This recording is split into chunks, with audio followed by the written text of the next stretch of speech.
बैल अपना वो तोड़ करके जुआ तोड़ करके दूसरी तरफ दौड़ रहे हैं।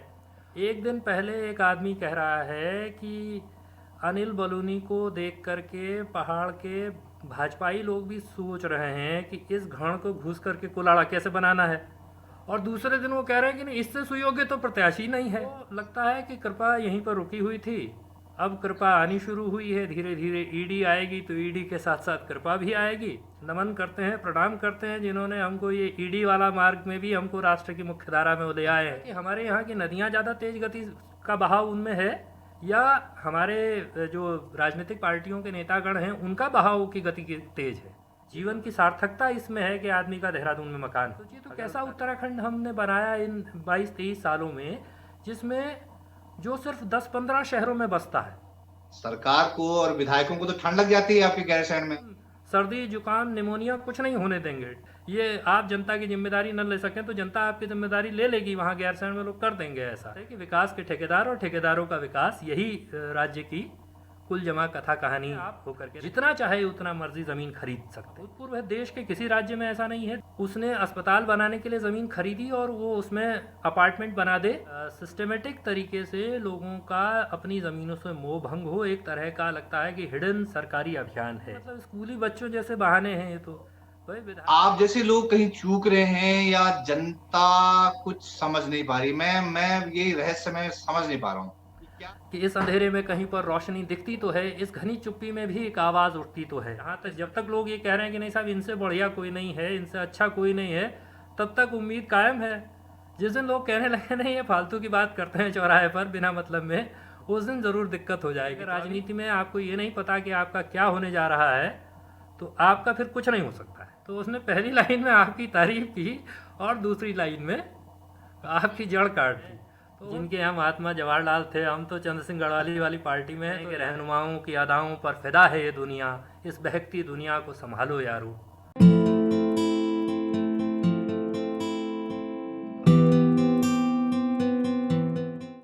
तो इंद्रेश मैखुरी मेरे साथ हैं, पॉलिटिकल एक्टिविस्ट हैं, पॉलिटिकल एनालिस्ट हैं और सीपीआई-एमएल के स्टेट सेक्रेटरी हैं, यानी राज्य सचिव हैं। मैखुरी भाई, बहुत बहुत शुक्रिया आपने समय दिया। कैसे हैं आप? धन्यवाद आपका, बहुत बढ़िया, धन्यवाद आपका। मैं हमारे जो लोक गायक है नरेंद्र सिंह नेगी जी, उनके शब्दों से शुरुआत करना चाह रहा हूँ। आगे फिर चुनो आगे दाएं जैसे फेरो। तो दाएं का फेरा एक बार फिर रेट के आ गया है, तो ये बल्द वही है, उन्हीं से दाएं लग रही है। क्या निकलने वाला है कुछ? हाँ, उस दाई में तो फिर भी कुछ निकलता है, बैल वही रहने पर भी या बैल बदल देने पर भी। तो यहाँ अभी जो निकल रहा है वो तो अवसरवादी लोगों के लिए ही निकल रहा है। वही इधर उधर कूदा फान कर रहे हैं, बैल अपना वो तोड़ करके जुआ तोड़ करके दूसरी तरफ दौड़ रहे हैं।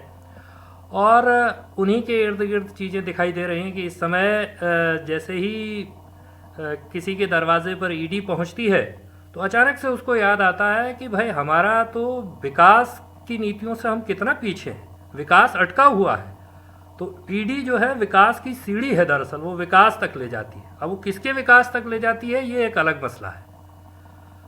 और हमारे यहाँ तो आमतौर पर ईडी का चलन नहीं था, लेकिन अब चूँकि हम लोग सबका साथ सबका विकास सबका विश्वास वाले दौर में हैं और उत्तराखंड हमेशा से चूँकि राष्ट्र की मुख्य धारा का हिस्सा रहा है, तो हम उन तमाम रथी महारथियों को नमन करते हैं, प्रणाम करते हैं जिन्होंने हमको ये ईडी वाला मार्ग में भी हमको राष्ट्र की मुख्य धारा में ले आए हैं।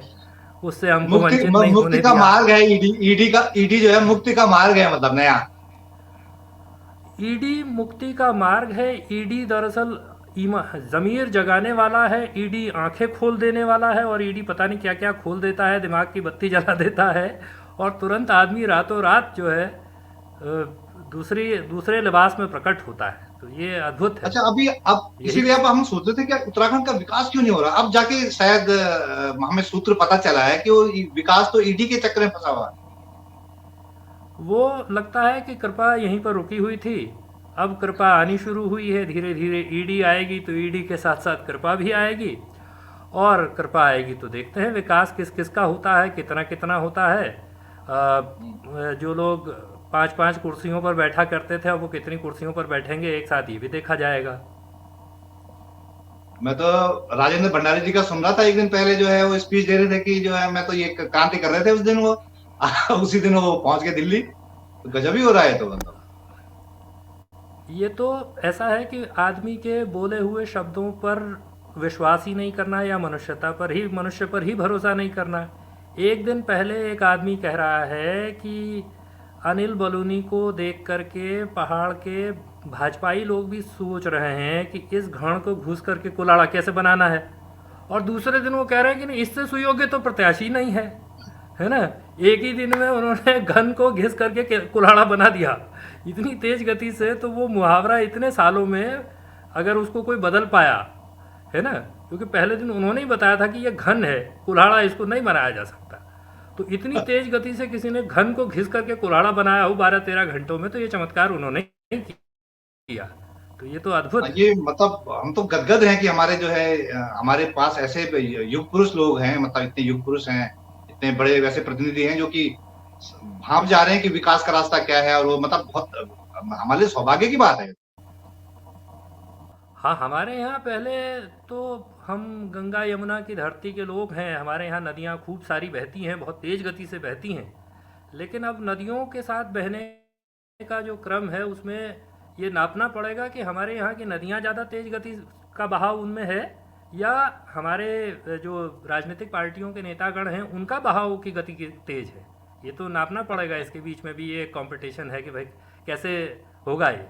तो विधानसभा चुनाव का वक्त हो या लोकसभा चुनाव का समय हो, मतलब अवसरवादियों की ही चल रही है। अब तो क्या अवसर में ही अवसर है, मतलब अब तो। तो ये एक लोकतंत्र का एक तरह से विद्रूप, लोकतंत्र का मजाक। और लोकतंत्र को हम जहाँ ले आए हैं असल में, तो ये ख़तरा जिस दिन इस मुल्क में लोकतंत्र स्थापित हुआ, या डॉक्टर अंबेडकर ने भारत की संविधान सभा के भीतर जो कहा, उसमें उन्होंने इन खतरों की तरफ इंगित किया। उन्होंने कहा कि हमारी जो ज़मीन है वो बहुत अनडेमोक्रेटिक है। अलोकतांत्रिक ज़मीन पर डेमोक्रेसी एक अपर ड्रेसिंग की तरह है। तो इन 75 सालों में असल में उस अलोकतांत्रिक ज़मीन को थोड़ा लोकतांत्रिक बनाया जाता, हमारी चेतना लोकतांत्रिक होती तो शायद बात बदलती। लेकिन हमारे लिए लोकतंत्र का अर्थ सिर्फ 5 साल में आम जनता के लिए सिर्फ 5 साल में एक बार वोट देने का अवसर है। उसके अलावा लोकतंत्र हमारे लिए जीवन मूल्य नहीं है। और लोकतंत्र चूंकि जीवन मूल्य नहीं है, जीवन मूल्य हमारे संस्कार सामंती किस्म के हैं, इसलिए हम अपने नेताओं को भी, अपने जनप्रतिनिधियों को भी जनप्रतिनिधि अपना प्रतिनिधि नहीं समझते कि वो हमारा प्रतिनिधित्व कर रहा है, बल्कि उसको अपना राजा, अपना मसीहा, अपना अवतारी पुरुष समझते हैं, और अवतारी पुरुषों मसीहाओं की तलाश में रहते हैं। तो इसीलिए वो दुष्यंत कुमार कहते हैं कि रहनुमाओं की अदाओं पर फिदा है ये दुनिया, इस बहकती दुनिया को संभालो यारो। तो अपने अपने रहनुमा हैं, उन पर लोग फिदा रहते हैं। इंद्रेश भाई, जैसे उत्तराखंड के परिप्रेक्ष्य में बात करूं तो 2-4 साल के बाद एक परिसीमन प्रस्तावित है, एक बड़ी संसद बन चुकी है। उस लिहाज से ये उत्तराखंड का, क्या वैसे देश का, मतलब आखिरी चुनाव होगा। हम अगर अपनी बात करें कि परिसीमन के बाद, परिसीमन से पहले आखिरी चुनाव लोकसभा चुनाव होगा, ये उत्तराखंड के लिए कितना अहम है ये इलेक्शन? या आपको लग रहा है कि जैसे होते हैं वैसे ही होगा, ये भी कुछ खास बहुत चेंज होने वाला नहीं? नहीं, इलेक्शन तो वैसे तो पूरे देश के लिए बड़ा महत्वपूर्ण है। देश में भी लोकतंत्र पर, संविधान पर तमाम तरह के सवाल हैं। और एक तरह से जो बुलडोज़र तमाम गरीबों की झोपड़ियों पर चल रहा है, वो बुलडोज़र लोकतंत्र और संविधान पर भी चल सकता है। ये ख़तरा है, ये चुनौती पूरे मुल्क के सामने एक तरह से है। लेकिन उत्तराखंड के लिहाज से तो चुनौती इस अर्थ में, जिस अर्थ में आप पूछ रहे हैं कि परिसीमन होगा, और परिसीमन के बाद जिस तरह से हमारे सीटों का बंटवारा होगा, जिस तरह से पहाड़ में सीटें एक तरह से कम होंगी, या बहुत ही कम वो घट कर के रह जाएंगी, तो वो एक चिंताजनक विषय है। और असल में तो जिस तरह से राज्य बनने के बाद चीज़ों को देखा गया, राज्य तो हमने मांगा इसलिए कि हम सब कुछ लखनऊ केंद्रित नहीं चाहते थे, हम सब कुछ दिल्ली केंद्रित नहीं चाहते थे। लेकिन जब राज्य बना तो वो सब कुछ देहरादून केंद्रित हो गया। और इसलिए अब जो सारी दौड़ है, जीवन की सार्थकता इसमें है कि आदमी का देहरादून में मकान हो। अगर उसका देहरादून में मकान नहीं है तो सार्थकता नहीं है। लेकिन असल में तो ये जो पूरा पलायन का सवाल है ये कोई सोशियोलॉजिकल सवाल नहीं है, लोगों पर ही इसको नहीं थोपा जाना चाहिए, बल्कि ये सोशियो पॉलिटिकल सवाल है, नीतियों से जुड़ा हुआ सवाल है। आप देखिए कि भाई दक्षिण भारत से रेड्डी आता है, वो श्रीनगर में जल विद्युत परियोजना बनाता है, तमाम तरह की चीज़ें विपरीत परिस्थितियां झेलते हुए वहाँ रहता है। क्यों रहता है? इसलिए कि उसको मालूम है कि परियोजना बनेगी तो प्रतिदिन 1 करोड़ रुपए से ज़्यादा का मुनाफा उसके हिस्से में आएगा। तो जब मुनाफा दिखाई देगा तो तब दक्षिण भारत का रेड्डी आकर के श्रीनगर में परियोजना में रहेगा। लेकिन हमारे लोगों के लिए जब रोजगार का अवसर, स्वास्थ्य सुविधाओं के लिए, शिक्षा के लिए उनको पलायन करना पड़ेगा। ये पलायन आयोग की रिपोर्ट भी है जो कहती है कि बड़ी आबादी सबसे ज़्यादा जो है वो रोजगार के लिए पलायन कर रही है, उसके बाद स्वास्थ्य सुविधाओं के लिए पलायन कर रही है, उसके बाद शिक्षा के लिए पलायन कर रही है। ये 3 प्रमुख चीज़ें उन्होंने भी गिनाई। तो ये जो सवाल है, बिना इसको हल किए लोग सिर्फ अपने से रहने लगेंगे या हम लोगों से कहें नहीं आपको तो वहीं रहना चाहिए, लोगों को अपनी धरती के प्रति प्रेम होना चाहिए, ये सब होना चाहिए, तो ऐसा होगा नहीं। असल में उनके लिए ठोस स्थितियाँ चाहिए वहाँ रहने लायक। और आज के दिन पर तो पहाड़ की हालत और लगातार ख़राब हुई है। आज के दिन पर आप गांव में जाइए तो गांव आपको एकदम उदास, निराश से, एक तो एक गांव, बड़ी आबादी गांव के 1000 से ज़्यादा गांव हैं कि जो कि पूरी तरह निर्जन हैं, वीरान हैं, जिनको लोगों ने हिंदी अंग्रेज़ी दोनों में घोस्ट विलेजेस, भुतहा गांव कह दिया। लेकिन जिन गांव में लोग रह भी रहे हैं तो वो एकदम बहुत उदास से, थके हुए से, ठहरे हुए से वो सब हैं। और जब वहाँ किसी तरह की उम्मीद, किसी तरह का अवसर नहीं दिखाई देता तो लोग धीरे धीरे करके मैदानों की तरफ बहते चले आते हैं, पलायन करते हुए चले आते हैं। और जब पूरा एक भूभाग इस तरह से निर्जन होता है तो आप सोचिए तो कैसा उत्तराखंड हमने बनाया इन 22-23 सालों में, जिसमें जो सिर्फ 10-15 शहरों में बसता है, जो देहरादून में बसता है, जो हल्द्वानी में बसता है, जो कोटद्वार में बसता है, जो रुद्रपुर में बसता है, और बाकी पूरा ऊपर पूरा का पूरा पहाड़ निर्जन। और ये राजनीति की चिंता का विषय नहीं, ये राजनीति में इस सवाल पर चिंतन की कोई बहुत ज़्यादा ज़रूरत भी नहीं है। सरकार ने एक पलायन आयोग बनाया और कुछ दिन बाद पता चला कि साहब पलायन आयोग का दफ्तर भी पलायन करके पौड़ी से देहरादून आ गया। जो आप कह रहे हैं कि सरकार को ये जिम्मेदारी है कि वो बनाए ऐसी पॉलिसीज, लेकिन सरकार को और विधायकों को तो ठंड लग जाती है आपके गैरसैंण में। ये भी अद्भुत है। मैं तो उस दिन भी वहाँ गया जिस समय उन्होंने कहा कि भाई फरवरी के महीने में ठंड हो रही है, और रात को 8 बजे हम एक गैरसैंण के दूरस्थ इलाके में, गैरसैंण से 50 किलोमीटर दूर लोग धरना कर रहे थे कई दिनों से, एक जंगल में 50-52 किलोमीटर। तो हम लोग गए, वापस लौट रहे थे तो रात हो गई, तो जानबूझ करके हम लोग वहाँ गए विधानसभा परिसर में रात के 8 बजे। और मैंने वहाँ खड़े होकर के लाइव किया फेसबुक पर कि भाई देखिए यहाँ बहुत सुंदर मौसम है, कोई ठंड नहीं है, कोई परेशानी नहीं है। अब ये बहुत बहाने भी, मतलब स्कूली बच्चों जैसे बहाने हैं ये तो।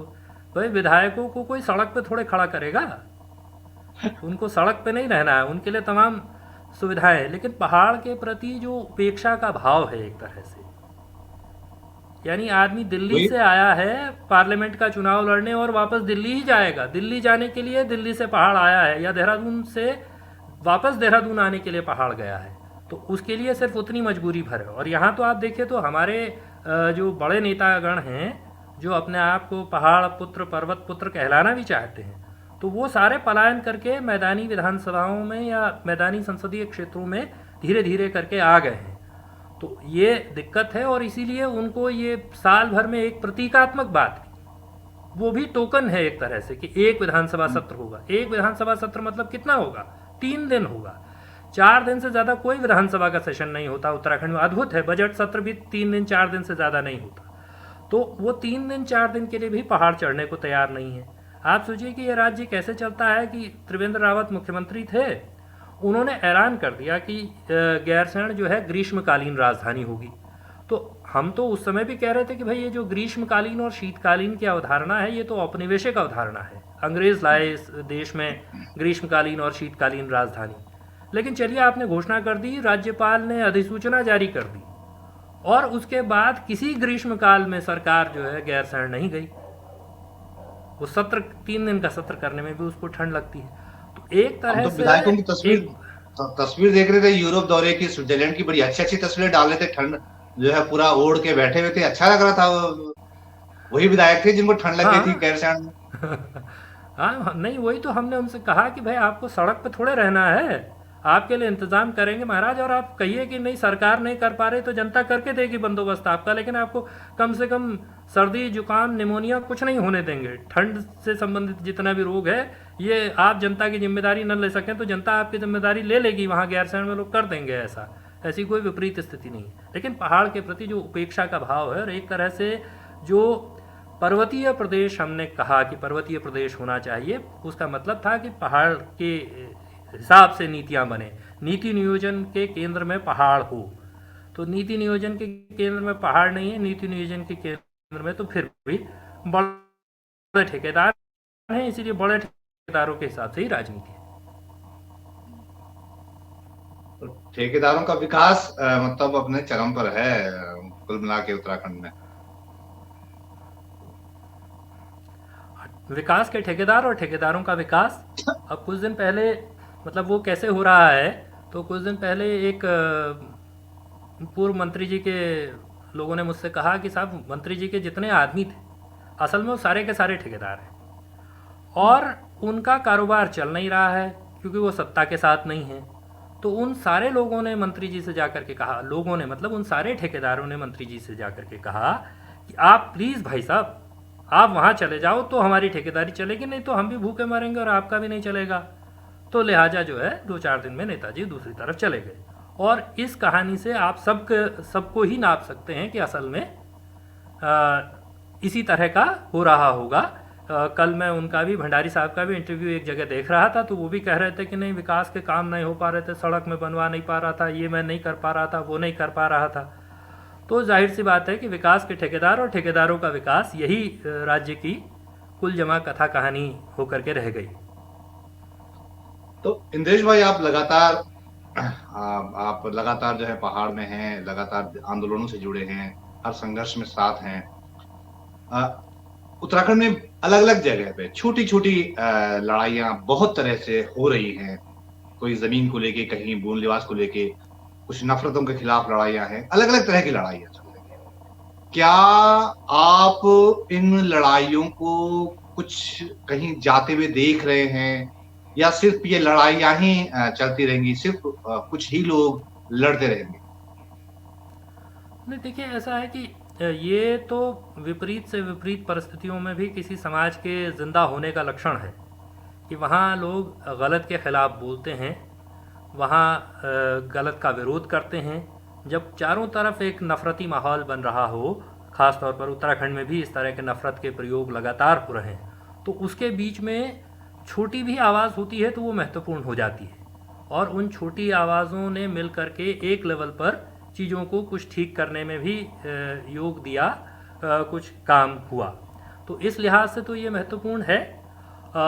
हालांकि जो बड़े सवाल हैं असल में, जो जैसे ज़मीन का सवाल तो बहुत इम्पॉर्टेंट सवाल है, ज़मीन का जो मसला है आप भी उसको उठाते रहे हैं, आप भी उसको लिखते रहे हैं, राइट विंगर्स को घेरते भी रहे हैं उनके शब्दों पर। तो वो बहुत महत्वपूर्ण सवाल है। उत्तराखंड देखिए देश में इकलौता ऐसा राज्य है जहां औद्योगिक प्रयोजन के नाम पर ज़मीन खरीदने की कोई बंदिश नहीं है।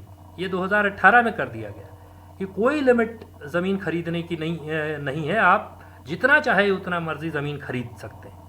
तो ये अपने आप में अभूतपूर्व है। देश के किसी राज्य में ऐसा नहीं है, देश के किसी हिमालयी राज्य में ऐसा नहीं है, देश के किसी अन्य राज्य में भी ऐसा नहीं है। कम से कम कोई ना कोई कैप, कोई ना कोई लिमिट सब जगह है, और उसमें खरीदने वाले पर भी लिमिट है, बेचने वाले पर भी लिमिट है। तो ज़मीन के मसले में तो बहुत, और आप सोचिए कि जो हमारे यहाँ कानून था उसका नाम क्या था, वो उत्तर प्रदेश का कानून था, उस कानून का नाम था उत्तर प्रदेश जमींदारी विनाश एवं भूमि सुधार अधिनियम 1950।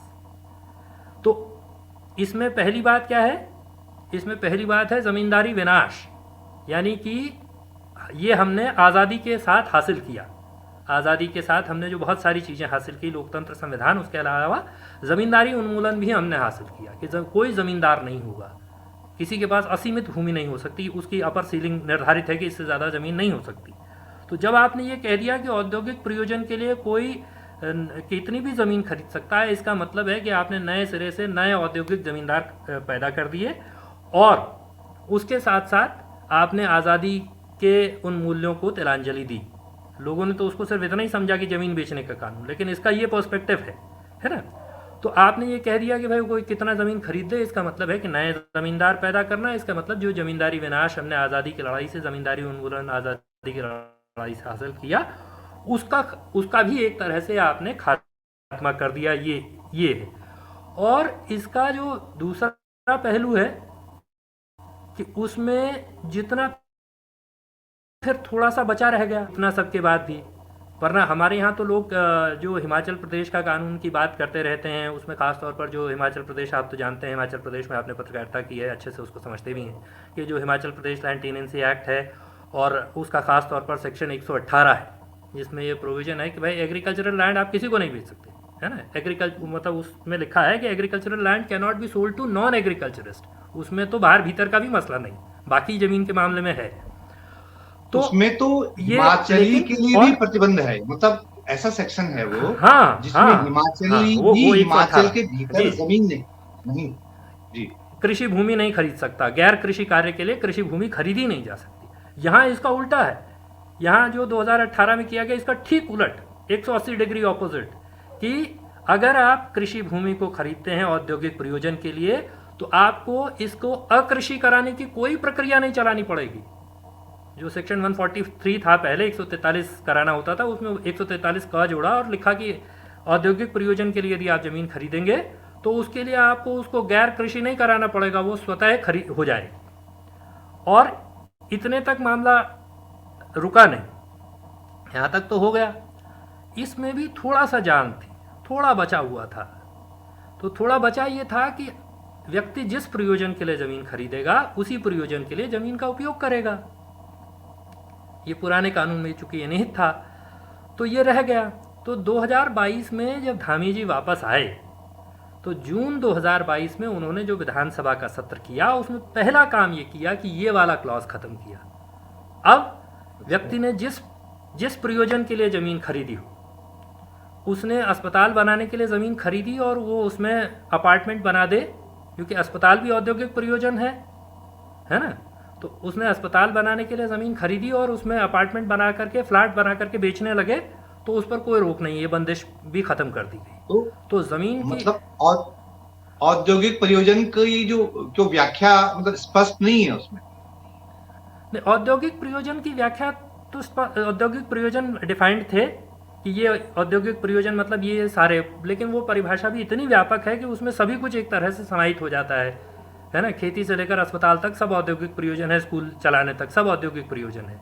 लेकिन उसके बावजूद भी ये हुआ कि बड़े पैमाने पर जिन्होंने धनपतियों ने ज़मीनें खरीदी, तो जिस प्रयोजन के लिए ज़मीनें खरीदी उस प्रयोजन के लिए उपयोग नहीं कर पाए। तो अब ज़मीन तो वो सरकार को नहीं लौटाना चाहते थे, तो वो सरकार के पास गए और सरकार ने विधानसभा में ये कानून पास करा दिया। तो एक तरह से ज़मीनों की बेरोक टोक बिक्री, और उसके पैरेलली ये कहना कि सब लैंड जिहाद हो गया, है ना। उसके पैरेलली ये सब नफ़रत का माहौल चलाना, हर मुद्दे को नफ़रत के लिए इस्तेमाल कर देना।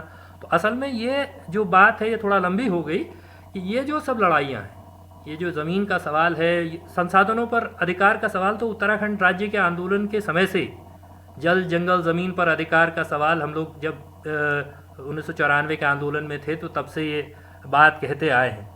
लेकिन आज के दिन पर इस सब को लेकर के लड़ाइयाँ हैं, और लड़ाइयों के बीच में भी तमाम तरह की जटिलताएं, तमाम तरह की, मैं इसको बस इस बात को ख़त्म कर रहा हूँ कि तमाम तरह की जटिलताएं भी हैं।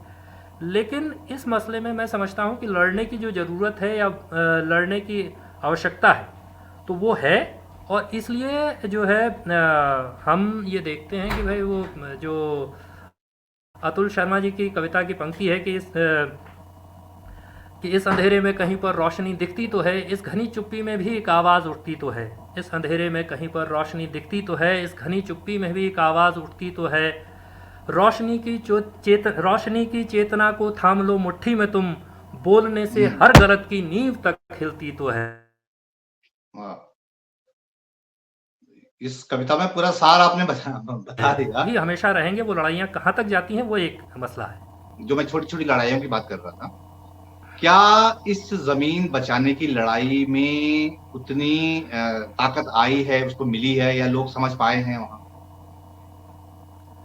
ज़मीन की लड़ाई देखिए बहुत स्तरों पर है, अलग-अलग स्तर पर है। और कुछ लोगों के लिए वो राजनीतिक ज़मीन की लड़ाई भी है, कुछ लोगों के लिए दूसरे तरह से भी है, और कुछ लोगों के लिए बहुत सीरियस बात भी है। सिस्टमेटिक तरीके से लोगों का अपनी ज़मीनों से मोह भंग हो, एक तरह का लगता है कि हिडन सरकारी अभियान है। क्योंकि ज़मीन देखिए इस समय दुनिया में सबसे बड़ा संसाधन है जो कि जो सीमित है। ज़मीन को बढ़ाया नहीं जा सकता, लेकिन ज़मीन को ख़त्म किया जा सकता है, नष्ट किया जा सकता है, जिसको दुनिया भर में किया जा रहा है। तो हम एक ऐसे समय में रह रहे हैं जबकि दुनिया में ये होड़ है कि कौन कितनी ज़्यादा ज़मीन कब्जा कर सकता है। लोग वहाँ चांद पर तक प्लॉट काटने जैसी बातें होने लगी हैं। तो उसके बीच में उत्तराखंड में ऐसा माहौल कि लोग अपनी ज़मीनों से बेजार हो जाएं, उनको वो ज़मीनें बोझ लगने लगें, तो ये भी एक सिस्टमेटिक कैंपेन जैसा लगता है कि जानबूझ करके लोगों को उनकी ज़मीनों के प्रति उपेक्षा का भाव पैदा हो, इसलिए इस तरह का एक माहौल पूरा है। अदरवाइज़ तो होना ये चाहिए था कि राज्य बनने के बाद पर्वतीय कृषि को पहाड़ की आर्थिकी का आधार बनना चाहिए था। पर्वतीय कृषि हमारी आर्थिकी का आधार बनती, पशुपालन, फलोत्पादन, तो जाहिर सी बात है कि तस्वीर एकदम आज के दिन पर दूसरी होती, तब हमारी चिंताएं इस तरह की कम से कम नहीं होती। तो लेकिन अभी ज़मीन का महत्व भी एक हिस्सा समझ रहा है, एक बड़ा हिस्सा तो जो गांव में है और जो मजबूरीवश गांव में है, उसके लिए तो वो ज़मीन जो है बोझ है एक तरह से, जिसको वो न छोड़ सकता है, न वो कर सकता है, न उससे उत्पादन हो सकता है। एक ज़माने में हमारे यहाँ आम तौर पर पर्वतीय क्षेत्रों में कृषि ऐसी तो नहीं थी कि हम उससे कुछ बहुत कारोबार करते बेचते, लेकिन इतना लायक ज़रूर होती थी कि वो 2 जून की रोटी लायक उस पर उपज जाता था, वो लोगों को भूखा नहीं मरने देती थी। अब धीरे धीरे वो स्थिति भी ख़त्म हो गई। जिस तरह से जंगली जानवरों का आतंक है, सूअर, बंदर, बाघ, भालू, और अब तो आप देख रहे हैं कि वो आतंक जो है वो गाँवों से निकल करके और श्रीनगर जैसे शहरों में, रामनगर में, इवन देहरादून में भी दिखाई देने लगा है। तो ये इसके बीच में लोग फंसे हुए हैं। तो असल में ये एक कंप्लीट पैकेज है, टोटलिटी में ही इसको देखने की बात है, समग्रता में ही देखने की बात है। अलग अलग सिर्फ ज़मीन की बात करेंगे उतने से हल नहीं होगा, बल्कि उत्तराखंड को एक समग्र रूप से भूमि सुधार की ज़रूरत है, भूमि के संरक्षण के कानून की भी ज़रूरत है ना। तो वो लोगों को धीरे धीरे करके ही समझ आएगा। एक हिस्से को समझ आ रहा है, एक हिस्से के लिए अभी भी ये दुश्वारी है कि वो ज़मीन का क्या करे, उसके लिए ये दिक्कत है, क्योंकि उसके जीवन में उस ज़मीन का महत्व धीरे धीरे करके ख़त्म हो रहा है।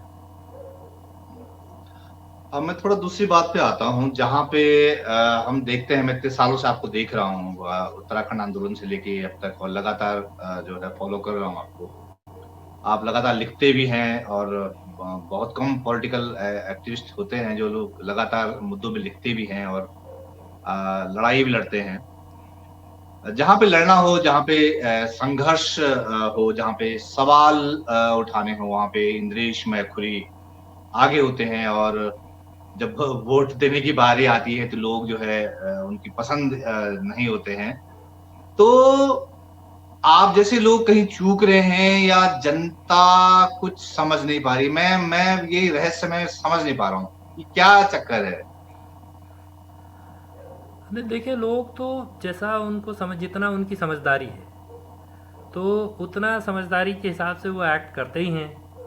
और इसीलिए ये होता है कि भाई कोई संकट हो, कोई दिक्कत हो, प्रदेश के किसी हिस्से में हो, और कम से कम ऐसा भी हो कि भाई आदमी सब दरवाज़ों से निराश होकर के लौटा हो, तो वो हम तक पहुंचता है। हमसे, मैं सिर्फ अपनी बात नहीं कह रहा हूँ, हमारे जैसे बहुत सारे लोगों तक वो आता है हम तक, है ना। और उसको बहुत उम्मीद नहीं भी होती है, तो उसको ये लगता है कि कम से कम मेरी बात सुनी जाएगी और मेरी बात कह तो दी जाएगी। तो इतने लेवल का ये भी एक विश्वास है, ये भी एक पूंजी है। चुनाव के संदर्भ में चुनावी बात थोड़ा सा, उसमें हमारी अपनी खामी कमजोरी भी है। हमारा सांगठनिक पहुंच या हमारी जितनी पहुंच लोगों तक होनी चाहिए, हो सकता है कि उतना नहीं हो पा रही हो। उसकी विभिन्न वजहें, वो अपनी व्यक्तिगत कमजोरी भी हो सकती है और तरह की चीज़ें भी हो सकती हैं। और चुनाव के संदर्भ में मैंने दूसरी बात भी कही कि शुरू में जो बात मैंने कही कि वो एक मैनेजमेंट का भी खेल हो गया, एक मैनेजमेंट की कला में तब्दील हो गया, इसलिए लोकप्रियता और चुनाव का आपसी संबंध बहुत कम है। व्यक्ति बहुत अलोकप्रिय होकर के भी चुनाव जीतता रह सकता है, और हम ही को जो लोगों को ज़्यादा व्यापक पैमाने पर संगठित करना होगा, क्योंकि इसी देश में दूसरे हिस्सों में हमारे जैसे लोग भी चुनाव जीतते हैं, संख्या उनकी कम हो लेकिन उसके बावजूद वो जीतते हैं, तो वो भी एक बात है। तो थोड़ा सा हमारे लिए भी चुनौती है, हम कैसे इस चुनौती से पार पाते हैं। जब तक लोग ये कह रहे हैं कि नहीं साहब इनसे बढ़िया कोई नहीं है, इनसे अच्छा कोई नहीं है, तब तक उम्मीद कायम है। जिस दिन लोग कहने लगे नहीं ये फालतू की बात करते हैं चौराहे पर बिना मतलब में, उस दिन ज़रूर दिक्कत हो जाएगी। तो अभी ये जो विश्वास है, इस विश्वास को कायम रखना भी एक बड़ी बात ऐसे दौर में है। अच्छा, आप एक पॉलिटिकल पार्टी से जुड़े हैं, राज्य सचिव हैं CPI-ML के। एक लीडर के तौर पे इंद्रेश मैखुरी को ये टीच रहती है? माने ये कि चुनाव में या चुनावी सफलता हो, और वो सिर्फ इंडिविजुअल मेरी नहीं बल्कि पार्टी की भी चुनावी सफलता हो, या हमारे जैसे तमाम लोगों की भी सफलता हो, ये तो निश्चित ही हम भी चाहते हैं। चुनाव लड़ते हैं तो भाई इसको चाहते भी हैं, लेकिन ये अंदाज़ा भी होता है कि होने क्या जा रहा है, क्योंकि अगर राजनीति में आपको ये नहीं पता कि आपका क्या होने जा रहा है, तो आपका फिर कुछ नहीं हो सकता है। तो इसलिए स्थितियों का अंदाज तो रहता ही है, उसको ही बेहतर असल में करना है कि भाई लोग सिर्फ उस ध्रुवीकरण पर, पैसे पर और शराब पर ही वोट न दें, बल्कि मुद्दों के आधार पर भी उनको खड़ा किया जा सके। ये चुनौती है, इस चुनौती को हम लोगों को पार उतरना है, देखिए कितना होता है।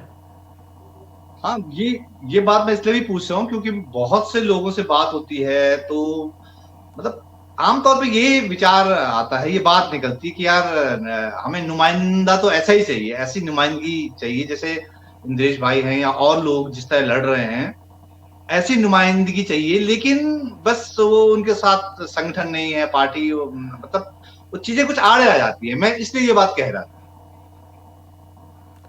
हाँ, मैंने एक तो देखिए, ये भी एक तरह का प्रचार है असल में।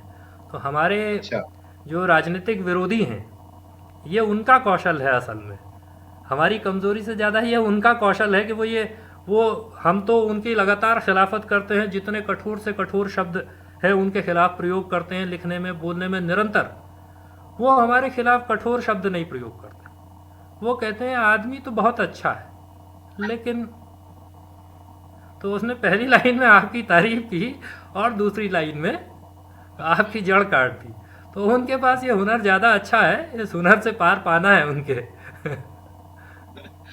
अच्छा, आप इतने साल से मतलब पॉलिटिक्स में भी हैं, बाकी लड़ाइयाँ अपनी जगह हैं। एक आंदोलनकारी के रूप में मैं पहले आपको जानता हूँ, मतलब पॉलिटिकल एक्टिविस्ट के रूप में दूसरी बात है। ऑफर तो आए होंगे कभी आपको यार कि इंद्रेश भाई यार कहाँ वहाँ हो, इधर आओ, मतलब ऐसा कुछ आया होगा, ऑफर तो आया होगा कभी ना कभी? हाँ नहीं, ऐसा तो होता रहता है, ऐसा तो काफ़ी हुआ। पिछले विधानसभा चुनाव से पहले भी काफ़ी सारा हुआ। और उसमें तो हमारे कई सारे मित्रगण जो है, या हमारे कई अग्रज जो हमारे भला चाहने वाले लोग हैं, शुभेच्छु लोग हैं, वो नाराज़ भी हुए इस बात से कि भाई ये आदमी ऐसे कैसे ना बोल रहा है ना। तो कुछ लोगों ने, कुछ पत्रकार मित्रों ने अपने इंटरव्यूज़ में वो सवाल पूछा भी कि अच्छा आपको वहाँ से ऑफ़र आया था, फिर आपने ना बोल दिया, तो क्या हुआ, तो क्यों हुआ। तो बल्कि उसमें मज़ेदार ये हुआ कि जिस दिन ऑफ़र आया तो बात हुई, तो मैंने रात को अपने ब्लॉग पर और फेसबुक पर एक वो चंद्र सिंह गढ़वाली का किस्सा लिखा। मैंने कहा कि 1946 में जब वो वापस आए, जब उनका गढ़वाल प्रवेश हुआ, तो गढ़वाल प्रवेश उनका हुआ और श्रीनगर में कांग्रेस के लोगों ने उनका बड़ा भव्य स्वागत किया और खूब पोस्टर वोस्टर चिपकाए। रात में लोग उनके पास गए और उनसे कहा कि देखिए आप ऐसा करिए कि कांग्रेस के टिकट से चुनाव लड़िए। तो उन्होंने कहा कि भाई देखो मैं तो कम्युनिस्ट पार्टी में हूँ, और मैंने महात्मा जी को भी चिट्ठी लिख दी है और जवाहरलाल जी को भी कहा है कि भाई आपकी मुझ में इतनी श्रद्धा हो तो ये सीट जो है आप मेरे लिए छोड़ दें। तो उसमें राहुल सांकृत्यायन की किताब में वो किस्सा है कि वो कहते हैं कि भाई फिर रातों रात उन्हीं लोगों ने जिन्होंने पोस्टर लगाए थे सारे पोस्टर वापस फाड़ दिए। तो मैंने कहा कि भाई हमारा तो रास्ता यही वाला है, ये चंद्र सिंह गढ़वाली हमारा मॉडल। लेकिन हाँ। तो चंद्र सिंह गढ़वाली वाला मॉडल तो ठीक है, लेकिन चंद्र सिंह गढ़वाली के लिए महात्मा और वो जवाहरलाल भी तो चाहिए। वो तो अब रहा, मतलब वो दौर तो रहा नहीं। अब क्या करें, ये तो उनको तय करना है जिनके वो हैं, जिनके यहाँ महात्मा जवाहरलाल थे। हम तो चंद्र सिंह गढ़वाली वाली पार्टी में हैं, तो लिहाजा जो है हमारे लिए उनका रास्ता ही असली रास्ता है ना? तो अच्छा, एक सवाल और था इंद्रेश भाई। पहाड़ में जी। बहुत से जो संघर्षशील लोग हैं, अलग अलग मोर्चों पे लड़ रहे हैं, अलग अलग झंडों के साथ लड़ रहे हैं। क्या ऐसा, जब आप सब लोगों का गोल एक है, सब लोगों के मुद्दे लगभग समान हैं, तो क्या ऐसा नहीं प्रयोग हो सकता कि सब लोग एक सामूहिक लड़ाई लड़ें, सामूहिक ताकत जो है बने? क्या ऐसा संभव है? बहुत से लोग हैं, कुमाऊं में हैं, गढ़वाल में हैं, बहुत जगह हैं लोग। हाँ देखिए, निश्चित ही उत्तराखंड को, हम तो लंबे अरसे से ये बात कहते रहे, मैंने तो कई सारे मंचों पर इस बात को कहा कि हमको चुनावी मोर्चों से ज़्यादा आंदोलनों संघर्षों के मोर्चे की ज़रूरत है। और वो आंदोलनों संघर्षों का मोर्चा होगा तो निश्चित ही बड़ी लड़ाइयाँ उससे लड़ी जा सकेंगी। और इधर पिछले कुछ सालों में तो इस तरह की मोर्चाबंदी थोड़ा हुई भी है बहुत सारे सवालों पर। जैसे हेलंग वाले सवाल पर जहां महिलाओं के साथ घास छीनी गई, तो एक तरह से वहां तमाम पूरे प्रदेश के आंदोलनकारी लोग इकट्ठा हुए। इवन जोशीमठ के सवाल पर भी तमाम लोगों ने उस लड़ाई में शामिल हुए। या और भी तमाम छोटी बड़ी लड़ाइयाँ हैं, यहाँ तक कि नफ़रत के ख़िलाफ़, हिंसा के ख़िलाफ़ भी छोटी छोटी जो लड़ाइयाँ हैं, तो मिलजुल करके लोग लड़ने की कोशिश कर रहे हैं। हालांकि अभी भी जिस अर्थ में हम इस बात को समझते हैं वहाँ तक जाने की ज़रूरत है। और निश्चित ही लड़ने वाली ताकतों के बीच में जितनी ज़्यादा एका होगी, जितनी ज़्यादा उनकी समझदारी स्पष्ट होगी, एक दूसरे के प्रति जितना विश्वास का भाव होगा, तो उतना उनके लिए यह आसान होगा कि सरकार सत्ता से वो लड़ सकें। और विधानसभा के भीतर न होकर के भी सड़क के ज़रिए भी सरकार सत्ता पर दबाव बना सकें। तो जाहिर सी बात है कि इसका तो कोई विकल्प है ही नहीं कि हमको आंदोलनों संघर्षों का, लड़ाइयों का मोर्चा बनाना है। अभी जितना है उसको भी और व्यापक करना है। हाँ, क्योंकि मैं ये बात इसलिए भी कह रहा था क्योंकि अब लड़ाइयाँ ज़्यादा बड़ी हो गई हैं। पहले तो ये था कि कुछ मुद्दे थे हमारे पास, अब मतलब ऐसा रायता फैला हुआ है कि अब तो बहुत ज़्यादा लड़ाइयाँ बहुत बड़ी हो गई हैं। मतलब बहुत मोर्चे खुले हुए हैं जिनमें जिनमें जो है अगर उन पे लड़ा नहीं गया तो बड़ी दिक्कत हो जाएगी। जाहिर सी बात है कि जिस तरह की लड़ाइयाँ हो गई हैं और उसमें जिस तरह से छोटी छोटी लड़ाइयों को भी जितना बड़ा मामला बना दिया जाता है कि आपको सीधे छोटे किसी पदाधिकारी से भी लड़ना है तो उसको सत्ता का इतना संरक्षण हासिल है कि आप उसका कुछ नहीं कर सकते। तो जाहिर सी बात है कि उसके खिलाफ फिर बड़े आंदोलन, बड़े संघर्षों की ज़रूरत है। और बड़े आंदोलन, बड़े संघर्ष तो बड़ी एकता के ज़रिए ही संभव है। तो इंद्रेश भाई, बहुत बहुत धन्यवाद, आपने मुझे इतना समय दिया। और अभी तो आपको बहुत उधर बहुत दाई धन्यवाद। दाई का फेरा चल रहा है, फिर बीच बीच में बल्दों का जो है हाल चाल जानने आएंगे आपके पास, ठीक है? ज़रूर ज़रूर, ठीक। बहुत धन्यवाद ओके, इंद्रेश भाई। शुक्रिया।